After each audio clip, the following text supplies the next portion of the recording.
এই যে টুকটুক করে ও বাড়ির শোকেসের জিনিস এই বাড়ি আসছে। আর তার সাথে রাত্রিবেলায় এখন যেই স্যান্ডউইচ পার্টিটা হবে সেটার জন্য প্রিপারেশন সব চলছে। বাটার চিজ এ দুটো ওখানে ছিল ফ্রিজে, তো ওটা নিয়ে আসলাম।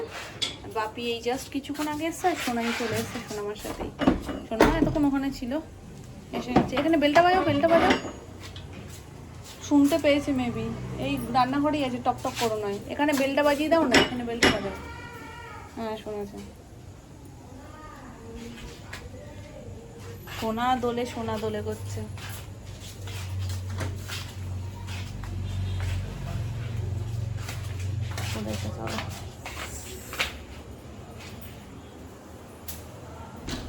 এই রামু কাকা দরজাটা দিবে তো।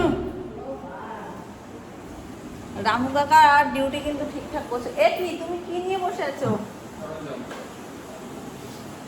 এই যে তোমার মনে রেখে গেছে। কোথায় সে? কই কই সে? তুমি ধরো বলে রেখে গেছে বাথরুমে। কে? ও পিঠটাকে একটু সরাও না গো। কোথায় পিঠটা? কই দেখতেই পাচ্ছি না, কোথায় যে চলে গেল? কোন জায়গায়? আলমারির পেছনে? কোথায়? বক্সের ভেতরে? কোন জায়গায় আছে দেখতেই পাচ্ছি না। কিন্তু মাম্মা তুমি তো ঘেমে গেছো, চলো বাইরে চলো।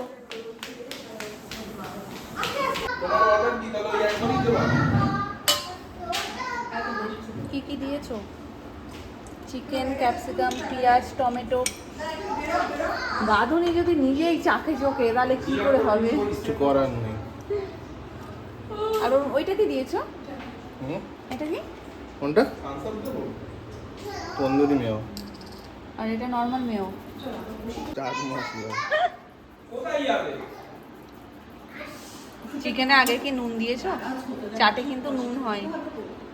মশলা দিচ্ছি অন্য কারণে। এটা কি ওই বাড়ি থেকে নিয়ে এসছো? হ্যাঁ অনেকটা রয়েছে, বেকার আবার নষ্ট হবে। ব্যাস ব্যাস ব্যাস ব্যাস ব্যাস।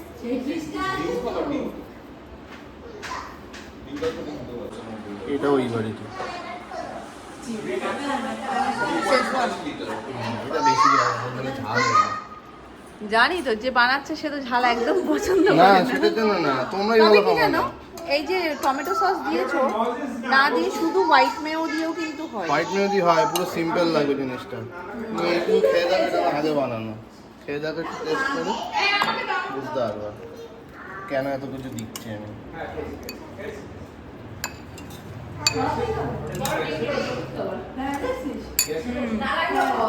টেস্টি আছে। সিমটা যখন ভেতরে যায়। আচ্ছা মেওটাও বেশি দিয়েছো তুমি। মেয়ে এর মধ্যেও আছে বেশি। মিশিয়ে দাও। মিশিয়ে দেবো। White cheese. এটা কি প্রত্যেকটা স্লাইসে একটা করে দেবে না টোটাল তার মধ্যে? হাফ হাফ 4 টুকরো আমি প্রথমে একটা ভেজেছিলাম, পুরো দিয়েছি। বেরিয়ে মানে এটা প্রেস করে তো বেরিয়ে চারিদিকে ছড়িয়ে গেছে, মানে চিজ তুমি ভেতরে পাবা না, বাইরে সব। ওই জন্য একটা হাফের মানে 4 ভাগ করবো ওটাকে, নাহলে তুমি এই চিজের ফ্লেভারই পাবা না। কটা আছে চিজ? এই দুটোই কি অবশিষ্ট না আরো আছে?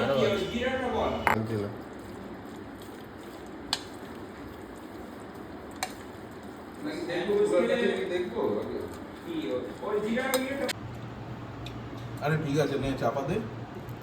মনে হচ্ছে প্রথমে একটা বানাতে গিয়ে এরকম হয়েছিল, ওই জন্যই তো বারবার দেখছি। কি হয়েছিল? চিজ বেরিয়ে গেছিল, অনেকটা চিজ দেওয়া হয়েছিল, মানে একটা গোটা দিয়েছে চিজ। পাউরুটিটা একটু বড় দরকার। ওই যে বড় স্যান্ডউইচ হলে তখন আবার এখানে হবে না। একটা করবি। না না সেটাও হবে না, একটাও তো। ঢুকবে না, এই ছোট সাইজের জন্যই। বড় পাউরুটি আছে কিন্তু ওই ইয়ে হবে না, সাইজে হবে না। একটা দিয়েছে। একটা কম আছে। দুটো দিয়েছে। আমি ব্যাক করে ব্লক হয়ে যাবে।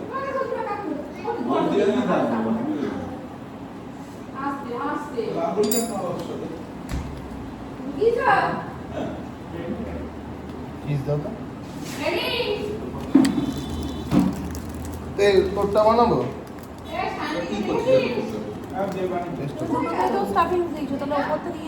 হ্যাঁ, চিজটা দাও না।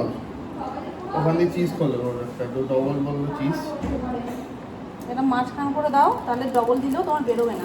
ডবল আর একটা করে কর আর পাউরুটি সবাইকে ছেঁকে দিয়ে দে। ডবল দিচ্ছি না কেন বলতো? এটা যখন চাপ পড়ছে না, কি যেন ফেবার ফেবার করে না, ব্যাস এইটাই এতেই দিয়ে দাও, কেননা ওটাতেই হয়ে যাবে।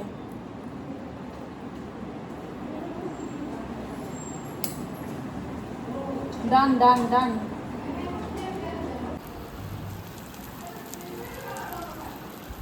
এই জিনিসটা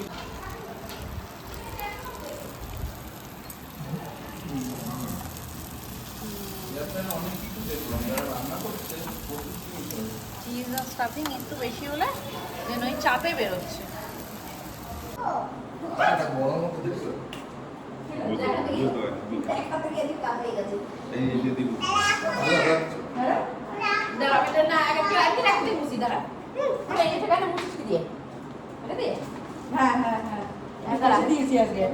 কেমন একটু রিভিউটা দাও। আচ্ছা তো ওই যে এদিকে ঘুরে আসো, যাওয়া যাচ্ছে না। খুব ভালো, সবাই ভালো খেয়ে যায়। সত্যি ভালো। আসলে এদিকে আসিস না বুঝিস স্লিপ করবে স্লিপ করবে এদিকে আসিস না ওই সেই বলগুলো স্যান্ডউইচ পার্টি ডান। মোটামুটি সবাই মিলে চলে এসেছিলাম আমরা পুরনো বাড়িতে, মানে আমাদের বাড়িতে, কারণ দুপুরবেলায় খাওয়া দাওয়ার ব্যবস্থা যেহেতু এখানেই ছিল, রাতেও কিন্তু সেম সবাই আমরা একসাথেই খাওয়া দাওয়া করেছি। এবার একসাথে খাওয়া দাওয়া করেছি কথাটা আমি বলতে পারছি না, তার কারণ আমি স্যান্ডউইচ খেয়েই ঢিস, তারপরে আমি আর কিছু খেতে পারিনি। সবাই একটু আধটু অল্প অল্প করে একটু ভাত খেয়ে নিয়েছে। তো তারপর তো শুয়ে পড়লাম, নেক্সট ডে শোনায় স্কুল, তো সেটা একটা চিন্তা ছিলই, কিন্তু কোনো দিনই আমি সেইভাবে তাড়াতাড়ি ঘুমাতে পারি না। আর তো স্কুলে এসেছিলাম, এসে চলে এসেছিলাম একটু সবিস্কো থেকে টুকটাক জিনিসপত্র কিছু কিনছিলাম, যেটা হয়তো টুকটাক সোনায়েরও কিছুটা আমারও, তো কোনটা কি নেওয়া যায় না যায় সেইগুলো সব দেখছিলাম। এখানে বাটার ড্রপসের একটা মানে ছোট্ট বিস্কিট ছিল, বিস্কিটটা খুব টেস্টি, যেটা আমি বাড়িতে এসে খেয়ে বুঝতে পেরেছি। আনার সময় না দোনোমনো করছিলাম নেবো কি নেবো না। তো তারপরে ভাবলাম ঠিক আছে চলো নিয়েই নিই, ট্রাই করি, দেখি কেমন কি। তো মোটামুটি এখানে সব জিনিসই ফ্রেশ, ডে টু ডেই আসে, মানে ধরো আজকে আসলো, কালকে আবার যেগুলো পুরনো সেগুলো চলে যায়, দেন আবারও কালকে নতুন আসে, যেমনভাবে মিয়ামরে আসে। তো ওই ভরসা থেকেই একটু নিলাম।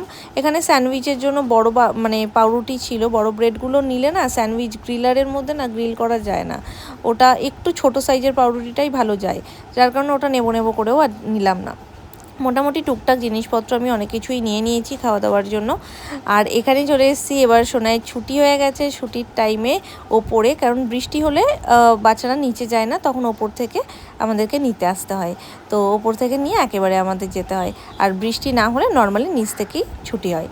তো এখানে চলে এসেছি, আর স্কুলের ভেতরটা কোনোদিন তোমাদের সাথে শেয়ার করা হয়নি, আর ক্লাসরুমটা তো নাই, এটা হচ্ছে শানভীর ক্লাসরুম, যেটা তোমাদেরকে দেখিয়ে দিলাম। বাড়ি এসে যথারীতি এই যে কাজকর্ম শুরু, মানে মোটামুটি যা যা সবজি ছিল, তরি তরকারি ছিল, সমস্ত কিছু কেটে কুটে কমপ্লিট করে দিয়েছি। বাকি ছিল শুধু শাকটা, তো লাল শাকটা বেছে ভালো করে ধুয়ে ঠুয়ে জল ঝরিয়ে একেবারে তুলে নিয়ে যাব। আর লাল শাক আগে তো সোনামা বটিতে কেটে দিত, এখন আমি সমস্ত কিছু যেহেতু ছুরিতেই কাটি, তো লাল শাকও আমি ছুরিতেই কেটেছি।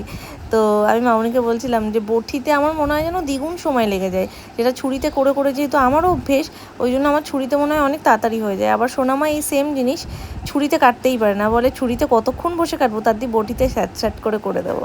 তো যাই হোক, এখানে এটা করলে মোটামুটি আমার নিচের কাজ সমস্ত কিছু কমপ্লিট হয়ে যায়। মামনি শুধু স্নান করে এসে রান্নাবান্নাগুলো সব বসাবে, ওদিকে আমি সোনাইকে স্নান করিয়ে নিজে স্নান করে তারপরে যাবো পুজোয়।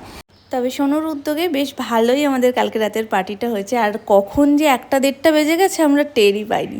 খুব ভালোভাবে আমাদের এইভাবেই দুবারই মিলিয়ে আনন্দ করে একসাথে মজা করে হই হই করে দিন কাটছে। আই হোপ তোমাদেরও দেখতে ভীষণ ভালো লাগছে, যেটা তোমরা সব সময় চেয়েছিলে যে তোমরা সব সময় একসাথে এইভাবে হই হই করো। তো চলো আজকের ব্লগটাকে করছি এখানেই এন্ড। তোমরা সবাই ভালো থেকো, সুস্থ থেকো, দেখা হচ্ছে তোমাদের সাথে নেক্সট ব্লগে। আশা করছি সামনের দিনে আরও ভালোভাবে দুবারই মিলিয়ে তোমাদের সাথে ব্লগ শেয়ার করতে পারবো। বৃষ্টি এমন টাইমে নামে না, ইচ্ছে থাকলেও উপায় হয় না যে এবারই ওবারই মিলিয়ে ব্লগ করি। আজকের মতন করছি এখানেই টাটা, সবাই ভালো থেকো, সুস্থ থেকো।